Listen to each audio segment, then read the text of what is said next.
오늘 본문의 말씀은 베드로후서 3장 9절에서 14절 말씀입니다. 주의 약속은 어떤 이에 더디다고 생각하는 것 같이 더딘 것이 아니라 오직 너희를 대하여 오래 참으사 아무도 멸망치 않고 다 회개하기에 이르기를 원하시느니라. 그러나 주의 날이 도적같이 오리니 그날에는 하늘이 큰 소리로 떠나가고 체질이 뜨거운 불에 풀어지고 땅과 그 중에 있는 모든 일이 드러나리로다. 이 모든 것이 이렇게 풀어지리니 너희가 어떠한 사람이 되어야 마땅하뇨. 거룩한 행실과 경건함으로 하나님의 날이 임하기를 바라보고 간절히 사모하라. 그날에 하늘이 불에 타서 풀어지고 체질이 뜨거운 불에 녹아지려니와 우리는 그의 약속대로 의에 거하는 바 새하늘과 새 땅을 바라보도다. 그러므로 사랑하는 자들아 너희가 이것을 바라보나니 주 앞에서 점도 없고 흠도 없이 평강 가운데서 나타나기를 힘쓰라. 지난주 계시록 말씀을 마치면서 하나님을 또 예수 그리스도를 믿는 자라면 때와 시기를 막론하고 누구나 마라나타의 고백을 가져야 하고 또 그 신앙의 삶을 살아야 한다고 말씀을 나누었습니다. 마라나타의 신앙, 그것은 곧 예수님의 재림을 소망하는 신앙이며 예수님의 재림을 예비하는 신앙이라는 것입니다. 그렇게 마라나타의 신앙은 바로 종말 신앙과 그 맥을 함께하고 있다는 것입니다. 아니, 마라나타의 신앙이 곧 종말 신앙이 된다는 것입니다. 그런데 이 종말 신앙이라는 말에 대해서는 많은 사람들이 거부감을 가지고 있다는 것입니다. 심지어 하나님을 믿지 않는 불신자들 뿐만 아니라 하나님을 믿는다고 하는 신자들조차도 종말 신앙이라는 말에는 많은 거부감들을 가지고 있다는 것입니다. 왜일까? 분명 종말의 때가 있음을 성경은 분명히 말씀하고 있는데, 그리고 그날에 불의를 향한 하나님의 심판과 함께 의를 지킨 자들을 향한 구원의 약속을 성경은 분명하게 전하고 있는데, 그렇게 예수님의 재림 또한 성경은 분명하게 말씀하고 있는데, 성경을 읽고 듣고 그렇게 진리의 말씀으로 아는 신자들조차 왜 이 종말 신앙이라는 말에는 많은 거부감을 나타내고 있는 것일까? 아마도 그 이유 중에 하나는 일부 잘못된 종말론자들의 외침과 이단들로 인한 종말 신앙의 왜곡에서 비롯되었을 것입니다. 초대교회 때부터 오늘날까지 예수님의 재림과 종말에 대한 외침은 꾸준하게 있었습니다. 특별히 사회가 불안하고 혼란해져 갈 때 이러한 외침은 더 크게 울렸다는 것입니다. 이러한 것을 틈타 종말 신앙을 왜곡하는 이단들과 종말론자들이 나타나 많은 사람들을 미혹하였고, 그렇게 크고 작은 이슈들과 함께 여러 문제들을 이야기하였다는 것입니다. 그러한 일들이 쌓이고 쌓이면서 점차 사람들의 인식 속에 종말 신앙은 곧 이단들이 전하는 신앙으로, 그리고 잘못된 신앙관을 가진 자들이 전파하는 잘못된 이야기라는 것으로 강하게 자리 잡기 시작하였다는 것입니다. 지금도 여전히 이러한 이단들과 잘못된 종말 신앙을 전하는 자들은 있다는 것입니다.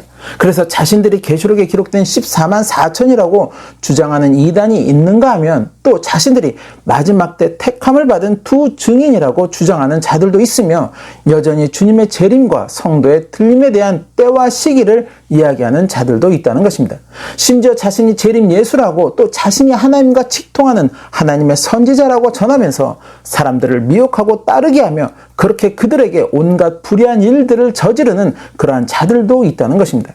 이러한 일들이 비일비재하게 일어나고 보도되면서 또 이러한 것들이 단순히 이단에서만 나타나는 그런 문제만은 아니기에 종말 신앙에 대한 사람들의 인식은 점점 더 부정적인 인식으로 자리해 가고 있다는 것입니다. 그리고 또 하나의 원인이 있다면 그것은 신자들의 마음에 예수님 재림 자체에 대한 어떤 믿음이나 갈망이 없어 보인다는 것입니다. 입으로는 예수님의 재림을 사모한다고 하지만, 그렇게 교회에서 찬양도 하고 기도도 드리지만 그 내면에는 예수님의 재림보다는 다른 그 무엇이 더 큰 소망으로 자리하고 있다는 것입니다. 세상에서 누리고자 하는 부귀 영화가, 명예가, 권세가, 형통이 그 마음의 우선순위로 자리하고 있다는 것입니다. 하나님을 또 예수 그리스도를 믿는 자들이 주님의 언약인 예수님의 재림을 우선순위로 두고 소망해야 할 것인데 그렇지를 못하고 있다는 것입니다. 심지어 여러 해 전에 종말신앙을 사모한다고 하는 교회나 단체를 방문했을 때도 제가 개인적으로 느꼈던 그 느낌은 종말신앙을 사모한다는 그들의 제일 관심사가 예수님의 재림에 있지 않다라는 것이었습니다.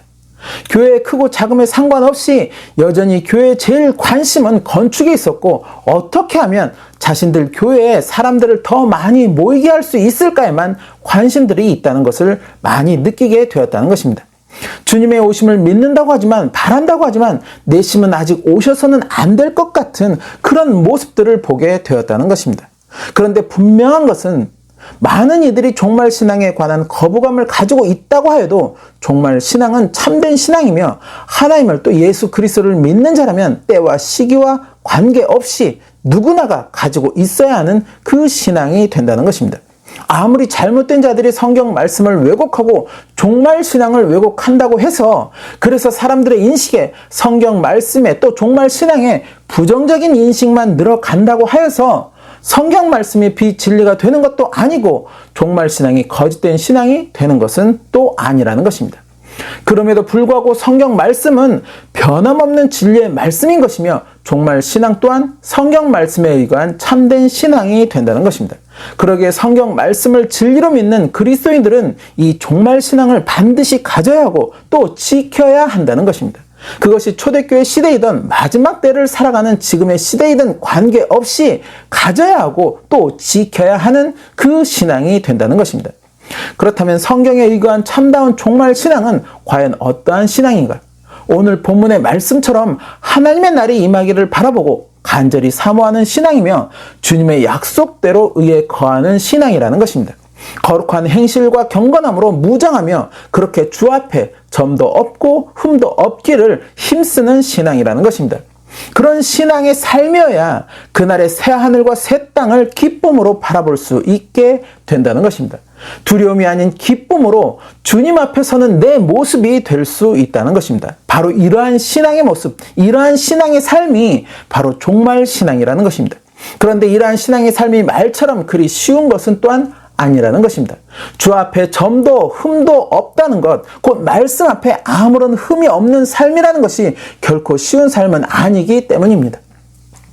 우리에게 주어진 매일의 삶 속에서 우리는 많은 이들을 만나게 되고 또 많은 상황 속에 놓이게 되며 또 많은 선택의 순간들을 당면하게 된다는 것입니다. 그 많은 상황과 선택 속에서 때로는 내가 품고 있는 욕구나 욕심이 드러날 때도 있고 가치관이나 유익을 실현하고자 하는 유혹에 이끌리기도 한다는 것입니다. 그때마다 우리의 선택은 말씀에 따른 선택이어야 하고 또 말씀에 따른 순종이어야 하는데 그것이 그렇게 말처럼 쉬운 것이 아니라는 것입니다. 믿음의 조상이라고 불리는 아브라함도 하나님의 약속을 기다리지 못하고 결국 여종 하갈을 통해 이스마엘을 낳는 오류를 범했고 하나님의 마음에 택한 자라고 불렸던 다윗도 그 욕정을 이기지 못해서 남편이 있는 밧세바를 강제로 취하는 죄를 범하고 말았다는 것입니다. 나에게 주어진 이 세상의 시간, 그 남은 시간 동안 정말로 말씀에 흠없이 그렇게 주님과 동행하는 삶을 살고자 다짐하고 다짐하지만 이따금 억제되지 못하고 나타나는 나의 편의와 유익을 향한 그런 욕망과 욕심들이 말씀 앞에 흠으로 남겨질 때가 많이 있다는 것입니다. 그러기에 주님은 또 사도들은 그런 우리에게 회개를 촉구하고 계신다는 것입니다. 종말 신앙을 가지고 그렇게 거룩한 행실과 경건함으로 무장하고자 하는 우리에게 또 하나님의 날이 임하기를 간절히 사모하는 우리에게 주 앞에 점과 흠이 없고자 힘쓰는 우리에게 주님은 또 사도들은 회개를 촉구하고 계신다는 것입니다. 그것은 곧 우리의 부족함을 아시기에 우리의 연약함을 아시기에 마음은 원이로되 육신의 약함을 아시는 분들이기에 주님은 우리에게 회개를 촉구하시며 그 회개를 통해 우리가 말씀 앞에 흠과 점이 없게 되기를 바라신다는 것입니다. 즉 참된 회개는 나의 부족함으로 인해 또 연약함으로 인해 나타나는 흠과 점을 깨끗하게 하는 그 능력이 있다는 것입니다.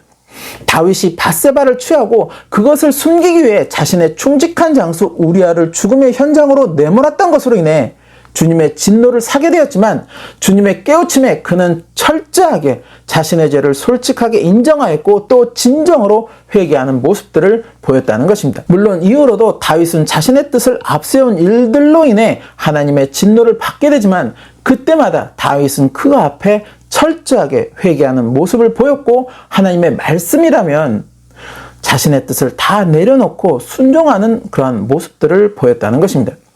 말씀에 의거한 참다운 종말 신앙, 그 신앙은 바로 이렇게 주님의 날을 소망하며 오늘 나의 삶을 점검하는 신앙이라는 것입니다.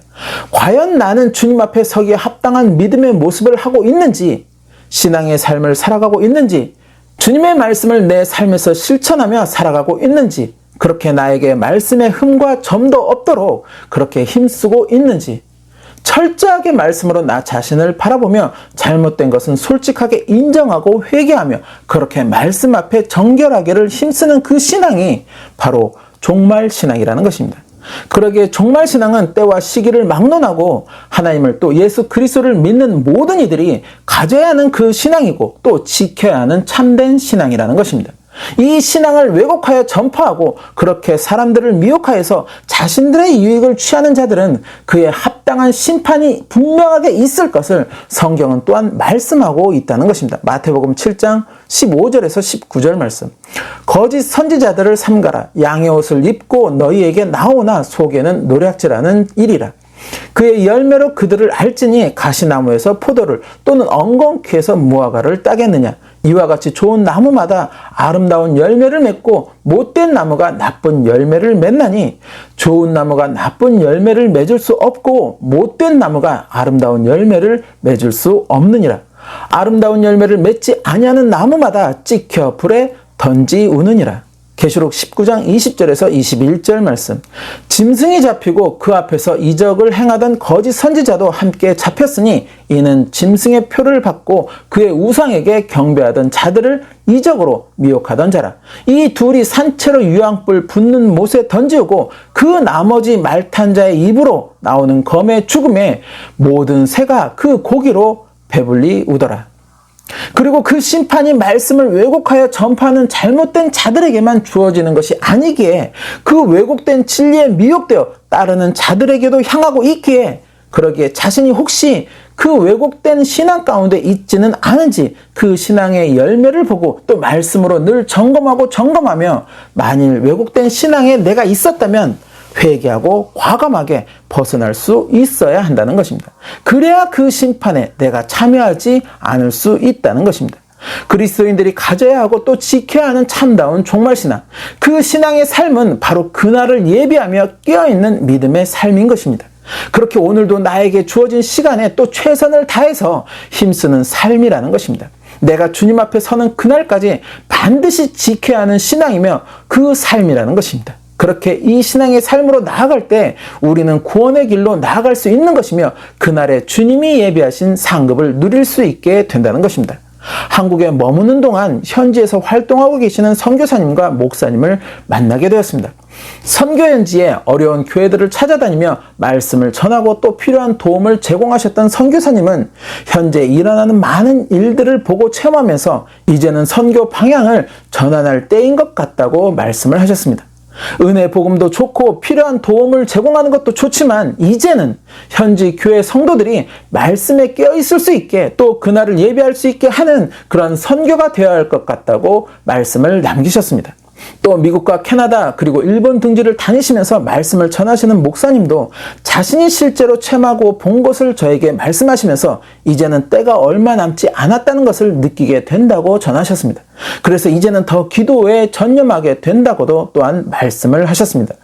그날을 향한 때와 시기는 오직 아버지의 권한에 있다고 하셨기에 언제 그날이 임하게 될지 우리는 알 수도 없고 또 함부로 말할 수도 없습니다. 그러나 한 가지 분명한 것은 하나님이 정하신 그 때와 시기가 점점 우리 앞에 가까이 다가오고 있다는 것입니다. 오늘이 지나 내일이 오면 그만큼 더 가까워진다는 것입니다. 그렇다고 그날이 가까이 오니까 두려움을 가지라는 것이 아닙니다. 더 늦기 전에 참다운 종말 신앙을 가지고 주님과 함께 늘 동행하는 삶으로 나아가야 한다는 것입니다. 사도행전 1장 6절에서 8절 말씀. 저희가 모였을 때 예수께 묻자와 가로되 주께서 이스라엘 나라를 회복하심이 이때니까 하니 가라사대 때와 기한은 아버지께서 자기의 권한에 두셨으니 너희의 알 바 아니요 오직 성령이 너희에게 임하시면 너희가 권능을 받고 예루살렘과 온 유대와 사마리아와 땅끝까지 이르러 내 증인이 되리라 하시니라. 나에게 주어진 시간에 주님과 동행하기를 힘쓰는 삶, 그렇게 그날을 소망하고 예비하며 깨어있는 믿음으로 그렇게 나아가는 신앙, 이 참된 종말 신앙을 갖는 저와 여러분이 되시기를 소망합니다. 더불어 그 신앙의 삶을 끝까지 지키는 저와 여러분이 되시기를 또한 소망합니다. 성경에서 말씀하는 그날은 반드시 임할 것이며 우리는 주님 앞에 또한 반드시 서게 될 것입니다. 바로 그때 이 종말 신앙의 삶을 통해서 주님 앞에 기쁨으로 서게 되는 축복이 있으시기를 예수님의 이름으로 축원합니다.